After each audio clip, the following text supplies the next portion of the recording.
लेकिन स्वाभिमान से समझौता इस समाज ने नहीं किया है। इसलिए इसका इतिहास गवाह है इस पाल समाज का कि ये सीधा है और ईमानदार है। लेकिन अगर कोई इसके पीछे पड़ता है, अगर मुड़ करके खड़ा हो जाता है, तो इस समाज के आगे किसी भी समाज के टिकने की भी औकात नहीं। ये भी मैंने देखा है। इसलिए मैं आप लोगों को बता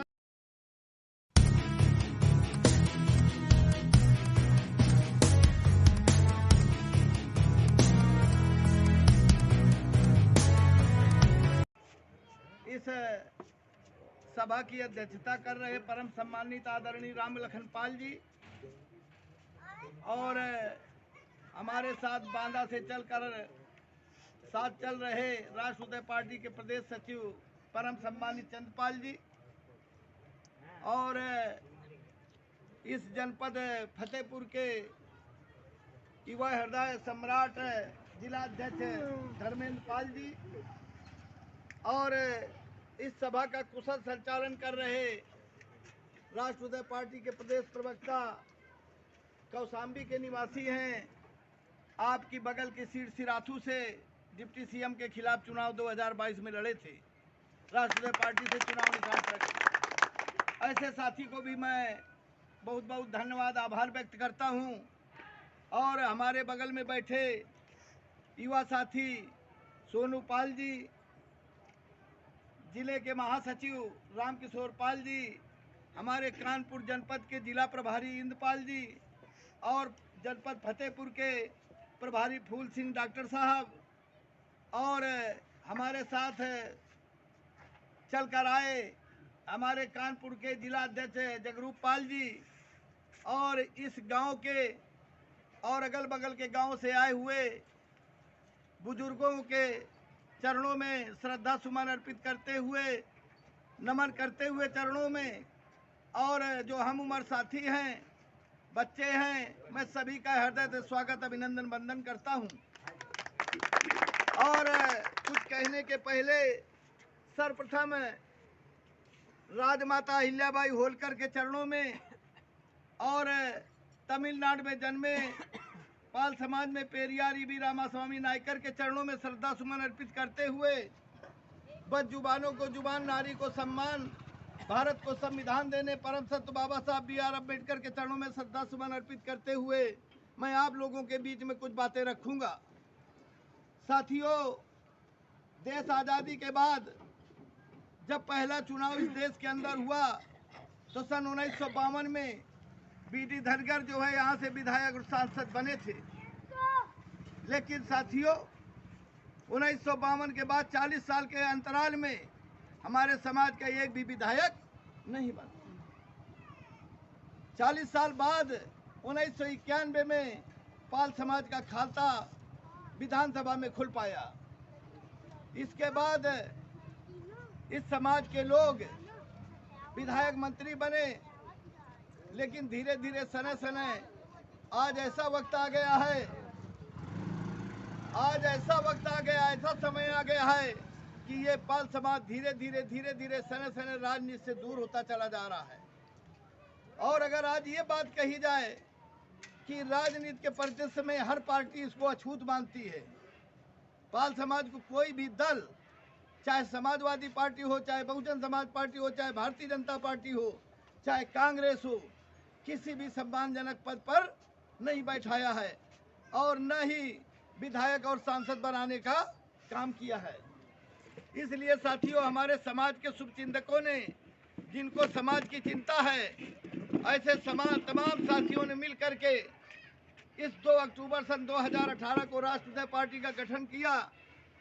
इसके बाद 6 महीने में इसका रजिस्ट्रेशन हुआ। सबसे बराबर निरंतर पार्टी के लोग सोशल मीडिया के माध्यम से आप लोगों के बीच में जा कर के काम करने का काम किया है। लेकिन साथियों, इस पार्टी में मैं जब से बराबर काम कर रहा हूं, लेकिन हमने जो अभी चौथा स्थापना दिवस इस पार्टी का मनाया गया लखनऊ की धरती में रमाबाई अंबेडकर मैदान में, तब यहाँ से पूरे उत्तर प्रदेश से कम 15-20 हजार लोगों की भीड़ हुई। तब तमाम दलों की निगाहें पालों के ऊपर टिक गईं उसी का परिणाम है। अभी आज के आपके 3-4 दिन पहले बहुजन समाज पार्टी ने अयोध्या के विश्वनाथ पाल को प्रदेश अध्यक्ष बनाने का काम किया है। आज टेलीविजन में डिबेट चल रहा है कि पालों ने अगर अंगड़ाई भरी है तो सभी राजनीतिक दलों में खलबली मच गई है। ये राष्ट्रीय पार्टी की देन है साथियों। अगर हम रमाबाई अंबेडकर मैदान में ये 20,000 की भीड़ न जुटाते तो आज तक कोई दल इस समाज के लिए विचार नहीं किया है। इसलिए आगे मैं बता देना चाहता हूं कि जब ये बात हुई, चर्चा चली, प्रेस मीडिया के लोगों ने हम लोगों से मिले कि आप लोगों की किसी भी दल को ये उम्मीद नहीं थी कि पाल समाज के लोग भी लखनऊ चलकर अपने पैसे से आ जाएंगे। तो ये राष्ट्रीय पार्टी का गठन करके हम लोग शासन सत्ता पर कब्जा करना चाहते हैं। क्यों कि जब 7% वाला यादव समाज 4 बार मुख्यमंत्री बना सकता है और उत्तर प्रदेश के अंदर 8% वाला चमार समाज 4 बार मायावती को मुख्यमंत्री बना सकता है, तो ये 9-10% का समाज पाल समाज को मुख्यमंत्री क्यों नहीं बना सकता। अभी हमारे साथी विनोद पाल जी कह रहे थे, इसलिए मैं चर्चा कर रहा हूँ, चर्चा करता चलूँ नहीं तो पॉइंट छूट जाएगा, दिमाग से निकल जाएगा। विनोद पाल जी अभी कह रहे थे कि हमारे समाज में एकता नहीं है। मैंने ये बात तो सुनी है कि एकता नहीं, लेकिन एक नई बात बताई, ये मेरे जेहन के अंदर नहीं घुस रही है, क्योंकि मैं पूरे प्रदेश का दौरा कर रहा हूँ। वोट भले किसी के कहने से दे आवे, लेकिन पाल समाज बिकाऊ समाज नहीं है कि किसी को पैसा लेकर वोट दे आवे। ये मैं इस बात को मानने के लिए तैयार नहीं हूँ। ये सीधी समाज है, ईमानदार समाज है। तो मैं इस बात को तो मान सकता हूँ कि किसी बड़े बुजुर्ग के, किसी गैर समाज के लोगों के कहने से, प्रभाव से, स्वभाव से, उसके कहने से किसी को वोट दे आवे। लेकिन जहाँ तक मेरा अपना मानना है कि ये पैसे से वोट देने नहीं जाएगा। अगर इससे कोई पैसे की बात कर देगा तो फिर उसको कतई वोट नहीं देगा। इतना तो स्वाभिमानी समाज ये है ही है, क्योंकि मैंने अपने बुजुर्गों से सुन रखा है कि हमारे समाज स्वाभिमान के कारण तमाम गांवों को बदलते रहे हैं।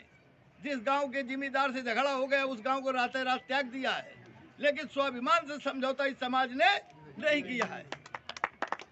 इसलिए इसका इतिहास गवाह है इस पाल समाज का कि ये सीधा है और ईमानदार है। लेकिन अगर कोई इसके पीछे पड़ता है, अगर मुड़ करके खड़ा हो जाता है, तो इस समाज के आगे किसी भी समाज के टिकने की भी औकात नहीं है। ये भी मैंने देखा है। इसलिए मैं आप लोगों को बताने आया हूं कि आज जो राजनीति से मैं अभी बोल रहा था कि अछूत समझ रहे हैं सभी दल, तब सब लोगों ने चिंता करके राष्ट्रीय पार्टी का गठन किया है। और विनोद पाल जी ने एक बात और कही कि इसमें एका नहीं है। अभी मैं 17 अगस्त को बनारस गया था। पाल सेवा संघ एक संगठन है, उस संगठन ने एक बैठक बुलाई थी। आज जैसे यहाँ 50-60 लोग इकट्ठा हुए हैं, इसी तरह से वहाँ 30-35 गांव के लोग 60-70 लोग इकट्ठा हुए थे। बेटा पानी ले यार। तो मैं गया था, तो जब वहाँ मीटिंग चालू हुई तो वहाँ के लोगों ने कहा कि राजनीति की बात यहाँ नहीं होगी। और हम लोग ये गमछा डाले थे, टोपी भी लगाए थे, तो लोगों ने सोचा कि ये तो राजनीति की बात करेंगे जब किसी दल को बिलोंग करते हैं। तो वहाँ लोगों ने बुलाना वाजिब नहीं समझा। लेकिन हमारे जिलाध्यक्ष वीरेंद्र पाल जी थे, तो आयोजक से जा करके कहा कि ये कानपुर से चलकर आए हैं,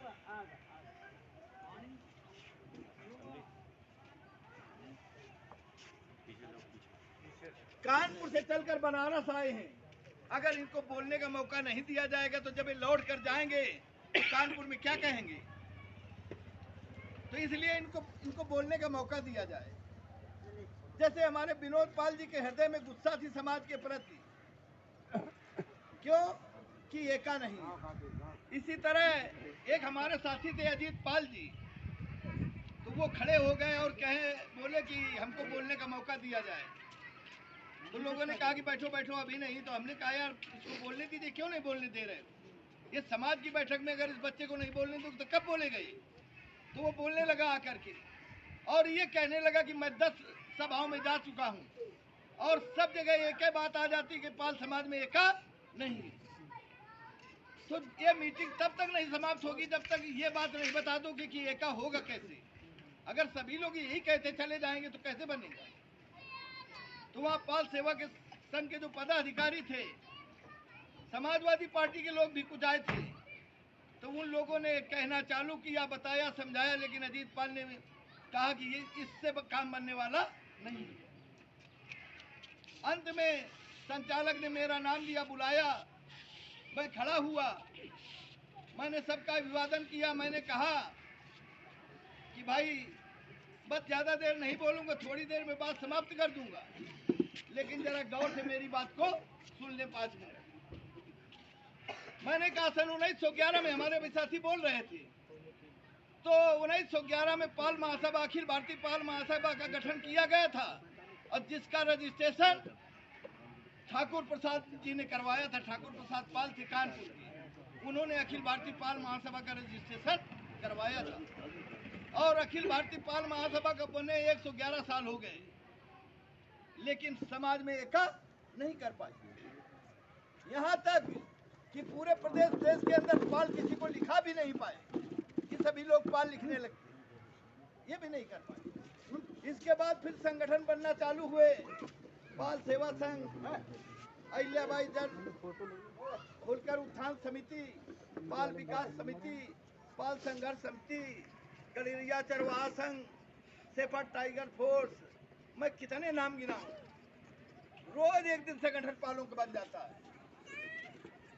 तो इस तरह से संगठन बने और इस समाज में बिखराव चालू हुआ, क्योंकि अगर यहाँ के लोग जागरूक हों, कुछ साथी अगर संगठन की बैठकों में जाते हों तो वहाँ राजनीति की बात से मना किया जाता है और बगैर राजनीति के शासन सत्ता में जाना मुश्किल है। जब तक राजनीति की बात नहीं होगी तब तक आप शासन सत्ता पर नहीं जा पाए।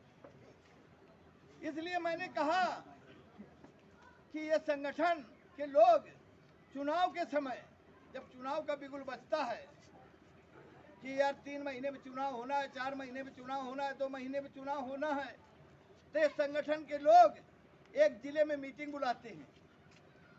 पाल महासभा के लोग, अहिल्याबाई होलकर के लोग, पाल सेवा संघ के लोग अलग अलग तारीखों में मीटिंगें बुलाना चालू कर देते हैं।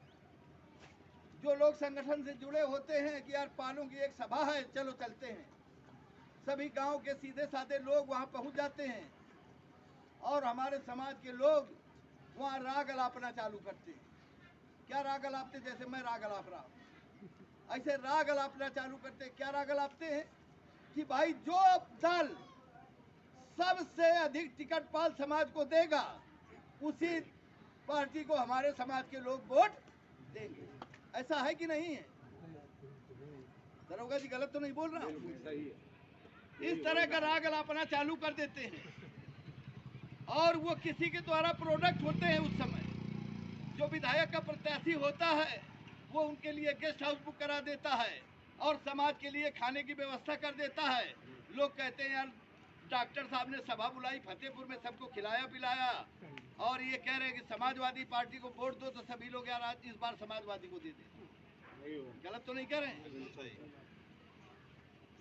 और अगर कोई दूसरा संगठन जिले में चल रहा है तो 1 महीने 15 दिन बाद वो दूसरे के लिए मीटिंग बुला देता है और वो कह देता है हाथी वाले को वोट दे देना। कोई संगठन बुलाता है, कहता है कमल वाले को दे देना। अब ये चारों संगठन के लोग गांव में फोन करना चालू करते हैं, जिसको जानते हैं। और हमारी आपकी एक दूसरे से सब मेरी इस गांव में कम से कम 10-20 रिश्तेदारियां हैं। हमको यहाँ बहुत से बैठे लोग जानते भी हैं, ऐसा नहीं है। तो इसलिए मैं बता रहा हूँ। तो क्या करते हैं वो लोग? फोन करते हैं। फोन लगाया, जीजा ई बार जो है तो सपा का वोट दे, जो विधायक का चुनाव चंद्र प्रकाश लड़ी रहो है या फलाना लड़ी रहो है, ऐसे हमार बड़ी नजदीकी है। अगर 12 बजे रात के कौनो काम पड़े तो उनका याद करे। ठीक है, आओ बउआ हो, अरे तुम कहा तो हम जाबे करी वही का कोई बात नहीं है। अब वो बनेगा काम के बेहरा आई, तुम फोन करे कहा करते बउआ करा तो टूटते देते, लेकिन अब 3 दिन पहले सारे विधायक थे खोखट हुई गए। अब उसे हमारे कौन बोल चाल है, अरे बात खत्म समाप्त। इसी तरह से सभी दल ये सामाजिक संगठन के लोग करते हैं। तो मैं बनारस की बात बोल रहा था, तो मैंने कहा कि अगर राजनीतिक दल हो, समाज का राजनीतिक दल हो, तो दल किसी जाति के लिए नहीं बनता है, दल में सभी जाति के लोग समाहित होते हैं। लेकिन ये कड़वी सच्चाई है कि जो दल बनता है और उस दल का जो राष्ट्रीय अध्यक्ष होता है, तो वो दल उसी का माना जाता है। जैसे अगर यहाँ बात चल जाए बहुजन समाज पार्टी की, तो तपाक से लोग बोल देंगे कि ये चमारों की पार्टी है, बोलते हैं कि नहीं बोलते। अगर समाजवादी पार्टी की बात आती है तो लोग कहते हैं हीरों की पार्टी है, यादवों की पार्टी है। अगर भारतीय जनता पार्टी कांग्रेस की बात आती है तो लोग कहते हैं ब्राह्मणों की पार्टी है। इसीलिए ये जो राष्ट्रीय पार्टी बनी है, इसके राष्ट्रीय अध्यक्ष बाबू रामपाल हैं। इसलिए जब ये पार्टी आगे बढ़ेगी तो लोग कहेंगे कि ये पालों की पार्टी है। तो इसलिए मैं बताना चाहता हूं कि जब ये राजनीतिक दल का बनकर तैयार हो जाएगा और जब इस राजनीतिक दल के साथ आप खड़े हो जाएंगे, उसी दिन समाज में एक हो जाएगा, किसी को एक करने जाने की जरूरत नहीं है। कैसे मैं आपके सामने बता रहा हूं उदाहरण। समाजवादी पार्टी में यादव समाज पूरी तरह से है 100 का 100%, और आपस में उसके लड़ाई झगड़े होते हैं, एक दूसरे की गोली चल जाती है, एक यादव की हत्या कर देता है। हत्या जिसकी होती है वो दुनिया छोड़ जाता है, जो हत्या करता है वो जेल चला जाता है। लेकिन जब वोट पड़ता है तो उन दोनों परिवारों के लोगों को साइकिल का चुनाव निशान मिल जाता है। ऐसा ना हो तो बताओ।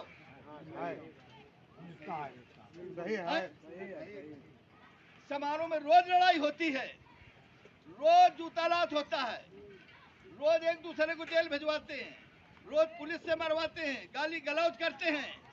लेकिन जिस दिन वोट पड़ेगा उस दिन सभी को फांसी का चुनाव निशान मिल जाएगा। क्यों मिल जाएगा, क्यों ऐसा? ये इसलिए है कि अगर यादव समाज का आदमी एक मारता है एक मरता है, दोनों परिवार के लोग वोट देते हैं उसको। क्यों देते हैं? कि जो उसका मुखिया है वो उनकी समाज का है, इसलिए कि वो किसी के साथ अन्याय नहीं करेगा। एक यादव दूसरे यादव को फोन करके थाने नहीं बैठला सकता है। अगर उसका फोन जाएगा तो कहेगा समझौता दोनों लोग कर लो, अगर न कर पाओ तो मैं घर आकर के कर जाऊंगा समझौता, अगर इससे भी न मानो तो कानून से निपट लो। लेकिन वो किसी को कहने से एक दूसरे को जेल नहीं भिजवाएगा। ये भरोसा है दोनों परिवारों को, तभी वो साइकिल का बटन ढूंढ लेते हैं। जिस दिन समाज की वो पार्टी राष्ट्रीय पार्टी जो समाज के राष्ट्रीय अध्यक्ष हैं, और इसमें सभी लोगों का सम्मान है। क्यों? कि हम लोग जो लड़ाई लड़ रहे हैं वो शोषित वंचित समाज की लड़ रहे हैं। शोषित वंचित का मतलब जो बैकवर्ड की जातियां हैं, जो अति पिछड़ी हैं, जिनको आज तक किसी प्रकार का अधिकार नहीं मिला है, तो राष्ट्रीय पार्टी उनको साथ लेकर के 42% आबादी को साथ लेकर मैदान में है और उनकी अगुवाई कर रही है। तो अभी हम ये हमारे साथ ये जो संचालन कर रहे हैं माली बिरादरी से, और हमारे साथ ऐसी तमाम जातियां हैं जो हमारे साथ कंधा से कंधा मिला करके चल रहे हैं। और हम लोग 16 मार्च से ये जो हमारा भ्रमण दौड़ा हो रहा है, तो किस लिए हो रहा है? 16 मार्च से हम एक सामाजिक न्याय रथ यात्रा निकाल रहे हैं पूरे प्रदेश के अंदर। जो मल्हारराव होलकर के जन्म दिवस 16 मार्च से चल करके और अहिल्याबाई के होलकर के जन्म दिवस 31 मई को कानपुर की धरती अकबरपुर में उसका समापन होगा। इसलिए हम आप लोगों को निमंत्रण देने ये आए हैं कि राष्ट्रीय पार्टी का जो सामाजिक न्याय यात्रा का रथ है, जिसमें परम सम्मानित हमारे राष्ट्रीय अध्यक्ष जी और भी कई समाजों के लोग उसमें रहेंगे, और सामाजिक न्याय यात्रा जो निकाली जा रही है उसके स्वागत के लिए गांव से 250 लोग गोपालगंज स्कूल के पास अगर इकट्ठा हो जाएंगे और उनको फूल माला से स्वागत करेंगे, तो जो भी रोड से निकलेगा, जो भी देखेगा, तो उसको ये पता चल जाएगा कि राष्ट्रीय पार्टी का कारवां अब बढ़ गया है। इसलिए मैं गाँव घूम रहा हूँ, लोगों के बीच में जा रहा हूँ। और अभी हमारे साथी कह रहे थे कि हमारे प्रभारी जी ने संकल्प लिया है, मैं आज आपके गांव में बैठा हूँ, आया हूँ। अगर कोई साथी ये कहे कि 4 दिन के लिए उन्नाव चलिए, हम तुमको गांव गांव भ्रमण कराएंगे, तो हम अपनी गाड़ी उन्नाव के लिए मोड़ देंगे। हम 24 घंटे पार्टी का काम करते हैं, हमारे पास इसके अलावा कोई काम नहीं है। खेती है, बटाई को है, बच्चा है सर्विस करता है, दामाद सब सर्विस करते हैं, किसी प्रकार की कोई नहीं है। इस पार्टी में काम करने के लिए एक भैंस रखता था, उसको भी मैंने बेच दी है। हमारे घर में कोई जानवर नहीं। इसलिए समाज की मतलब मेरी तो 60 साल की उम्र हो चुकी है, मुझको अगर कुछ नहीं मिलेगा तो ना मिले, लेकिन आगे आने वाली पीढ़ी को इसका लाभ मिल जाए। इसलिए मैं आज जो है गांव गांव दर दर घर घर लोगों को जगाता घूम रहा हूं। मैं आप लोगों से केवल एक बात पूछना चाहता हूं कि अगर ये हमारी बात या हमारा कार्य सही दिशा में हो तो आप लोग एक स्वर से हमारे साथ खड़े हो जाएं, इस पार्टी के साथ खड़े हो जाएं। और अगर 31 मई को अकबरपुर की धरती में अगर 1 लाख प्लस की भीड़ हम जुटा देते हैं तो 31 मई के दिन ये तय हो जाएगा कि जो लोकसभा का 2024 का चुनाव आ रहा है, उत्तर प्रदेश में बगैर राष्ट्रीय पार्टी की कोई भी मोर्चा हो, कोई भी दल हो, बगैर ये राष्ट्रीय पार्टी को सत्ता में जाने की सोच भी नहीं पाएगा। इसलिए मैं आप लोगों से निवेदन करने आया हूँ कि रथ का स्वागत करिए और इसके बाद कानपुर दूर नहीं है, यहाँ से बस कर लीजिए, 100 50 रुपए इकट्ठा कर लीजिए और सब लोग उसमें बैठ जाइए, शाम को पूड़ी बनवा लीजिए और रास्ते में खाते हुए जाइए और शाम को वापस घर अपने आकर के खाइए। अभी जब लखनऊ में रैली हुई थी, जब 20,000 लोग इकट्ठा हुए थे, तो यहीं फतेहपुर जनपद से धर्मेंद्र अध्यक्ष जी की अगुवाई में, सब लोगों की अगुवाई में यहाँ से कई बसें, कई 4 पहिया वाहन लोग यहाँ से अपने पैसे से लेकर के गए थे। और बड़ा मैं क्या कहूँ, हमारे अध्यक्ष जी अपनी गाड़ी लेकर गए थे, तो कहीं इनकी गाड़ी सीज हो गई थी, तो ये गाड़ी तब से खड़ी है, अभी बनवाए हैं 4-6 दिन पहले इसको। तो हमारे सभी साथी लगे हैं, तो मैं सब लोगों से गुजारिश करूंगा और ये भी कहूंगा कि आप लोग 10-10 रुपए की सदस्यता ले लें। जिस घर में जितने वोट हों, 18 साल की उम्र को क्रॉस कर गए हों, मान लीजिए किसी के घर में 4 वोट हैं तो 4 लोग सदस्य बन जाएं, 40 रुपए दे देंगे। जब सदस्य बनेंगे तो आपके पैसे से पार्टी भी चल जाएगी और आपके मन में पार्टी के प्रति भाव भी पैदा होगा। जैसे आप किसी के दर्शन करने जाते हैं किसी देवता के, जब तक वहाँ 10 रुपए नहीं रखते तब तक तुमको ऐसा लगता है कि हमने कुछ नहीं किया है। जैसे ही 10 रुपए दे देते तो समझ जाते हो कि पूरा काम हमने कर दिया और यहाँ आना हमारा शुभ रहा। इसलिए अगर इस पार्टी को चलाना है, सब लोगों की मंशा है, तो ज़्यादा नहीं, हम 3 दिन का 4 दिन का समय मांगते हैं साल में। एक दिन अगर आपके गांव में बैठक हो, एक दिन वोट डाल दें और एक दिन जिले की बैठक में चले जाएं और एक दिन अगर कहीं दूसरी जगह बुलाया जाए चले जाए। 4-5 दिन का साल में काम है। अगर समाज के लोग 4-5 दिन के लिए अपना काम धंधा छोड़ दें तो ये आपकी बिगड़ी हुई बात बन जाएगी। इसलिए ज़्यादा कुछ न कहते हुए आप लोगों के बीच में मैंने सारी बातें रख दी है। और जिस दिन आप राष्ट्रीय पार्टी के साथ खड़े हो जाएंगे उसी दिन समाज में एका हो जाएगा। क्योंकि पहले राजा रानी के पेट से पैदा होता था, चाहे लंगड़ा हो, चाहे लूला हो, चाहे अंधा हो, चाहे गूंगा हो, चाहे बहरा हो, उसी को कुर्सी पर बैठा दिया जाता था। लेकिन अब राजा जो है रानी के पेट से नहीं पैदा होता है, पहले बैलेट बैलेट से पैदा होता था, अब ईवीएम मशीन से पैदा हो रहा है। इसलिए अपना राजा पैदा करने का विचार अपने मन में कर लें और जिस दिन आप लोग अपना राजा बनाना शुरू कर देंगे उसी दिन तुमको शासन सत्ता पर भागीदारी मिल जाएगी। और यहाँ जात की जो बात है, जात की बात करना इसलिए जरूरी है कि इस देश की खूबसूरती है जाति और धर्म, और जात के आधार पर यहाँ संरक्षण आरक्षण मिला हुआ है। इसलिए अगर कोई बात ये कहता है कि ये जात की बात करते हो तो जात की बात में अगर वो हमसे बहस करना चाहे तो आकर के बहस कर ली, जिस आदमी के विचार में यह बात आई हो, किसी भी समाज का आदमी यहाँ बैठा हो। इसलिए इस देश के अंदर जात की बात करना बड़ी जरूरी है, क्योंकि यहाँ जात के आधार पर आरक्षण, संरक्षण और सुरक्षा और मान और सम्मान जात के आधार से इस देश के अंदर मिलता है।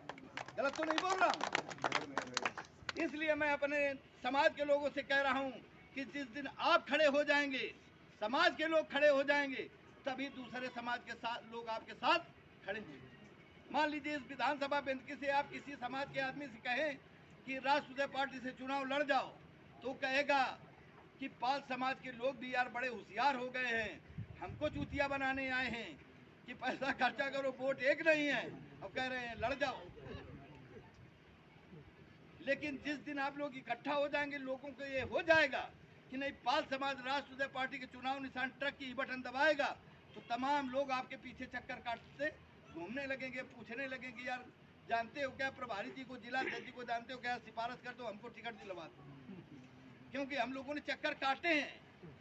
अगर बहुजन समाज पार्टी में गया और किसी चमार ने कह दिया कि मैं मायावती को जानता हूँ, जा फोटो दिखाता, तो वो का आप समझ लो ढोवत फिर रहे गाड़ी में बैठा रहे और अपने आदमी का बैठा रहे थे शाम के, तो उनका छोड़ देते हैं कि यार बउआ चले जाओ, कहूँ तुम्हारी दूरी घर 2 किलोमीटर में चले जाओ, और उनका हम घर तक भेजे जाते हैं।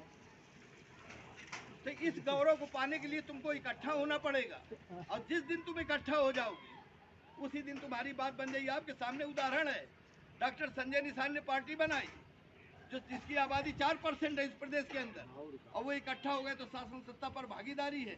ओम प्रकाश राजभर जिसकी आबादी 1.5% है, उसके समाज के लोग इकट्ठा हुए तो उसने शासन सत्ता पर भागीदारी की। और अनुप्रिया पटेल उनके पिता सोनेलाल पटेल दल बना कर गए, तो उनकी बेटी और पत्नी तो एक विपक्ष से एक पक्ष से दोनों राजनीति कर रही है, शासन सत्ता पर भागीदारी की है। इसलिए पाल समाज को जो आज अछूत समाज राजनीति से अछूत कर दिया गया है, इसको मान सम्मान पाने के लिए राष्ट्रीय पार्टी के झंडे के नीचे खड़े हो जाएं, उसी दिन आपका मान सम्मान सुरक्षित हो जाएगा और भागीदारी आपको राजनीति में मिल जाएगी। इन शब्दों के साथ मैं अपनी वाणी को विराम देता हूँ। जय हिंद।